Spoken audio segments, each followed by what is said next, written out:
Okay, in this video we're going to talk about balancing chemical equations. The reason that we need a balanced chemical equations is to obey the law of conservation of mass. Okay. The law of conservation of mass tells us that in a chemical reaction, matter is neither created nor destroyed. So what we're doing is we're taking atoms on the reactant side and we're rearranging them to create different products, but none of those atoms go away and nothing is added. It's simply a rearranging. So when we're balancing equations, we're making sure that we have the same number of atoms of each type on the reactant side and the product sides. So let's take water. If we have hydrogen and oxygen, and we're making water. When we're balancing, we cannot change any subscripts. If we change subscripts, then we're going to change the substance. In other words, I could put a 2 here, but that wouldn't give us water anymore. That would be hydrogen peroxide. And we are looking for the balanced equation that will create water. Okay. So instead of adding subscripts to balance, we're going to be filling in these blanks and adding coefficients. I'm going to divide my reactant side from the products. And it's that arrow, the yield sign, that is going to determine, what's reactant and what's product. On the left side you have reactants, on the right side you have products. Make a list of everything that is present on the reactant side. Should be the same thing on the product side. And now we're going to count atoms of each element on the reactant side. The subscript 2 tells me that I have 2 hydrogens.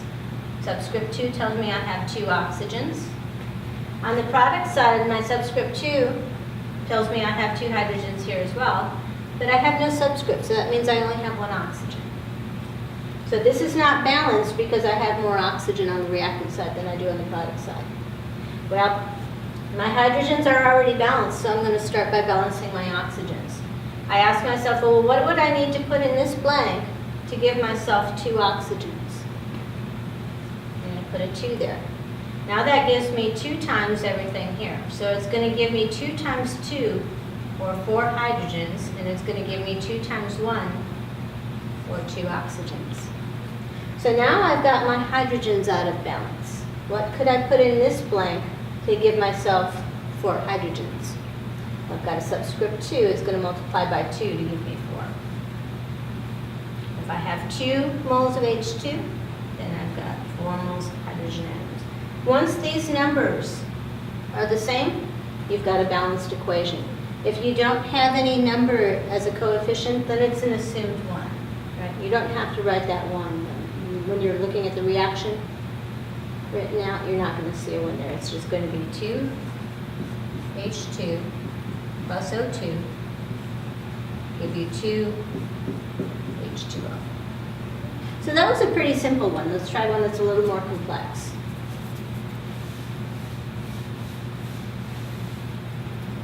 Let's say propane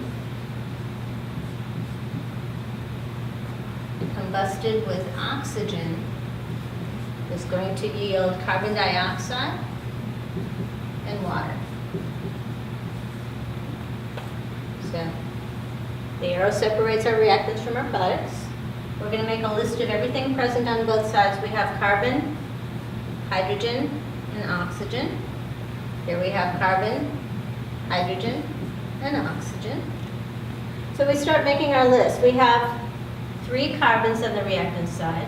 We have 8 hydrogens, and we have 2 oxygens. On the product side, we have only 1 carbon because there's no subscript, and no subscript means there's 1. We have 2 hydrogens, and we have 2 plus 1, so we have 3 oxygens. Okay. I'm going to start by balancing my carbons. Let me give myself blanks for coefficients first. Okay. To get 3 carbons on my product side, I can give myself a coefficient of 3 here. Remember, coefficients apply to the whole molecule. So I've got not only 3 carbons, but I've increased my number of oxygen. Now I have 3 times 2, which is 6, plus 1. So I have a total of 7 oxygens. Now let's look at hydrogen. I've got 8 hydrogens on the reactant side. I've got 2 here. So 2 times 4, would give me 8 hydrogens on the product side. But here again, I've also increased my oxygen. So if I'm counting oxygen on the product side, I have 3 times 2, or 6 oxygens, plus I have 4 times 1. So I have a total of 10 oxygens now. Okay. So my carbons are balanced, my hydrogens are balanced.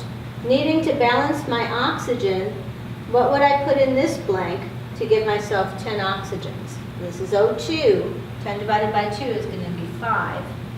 Now 5 times 2 is 10 oxygens. 3 carbons on both sides, 8 hydrogens, and 10 oxygens, so I am balanced.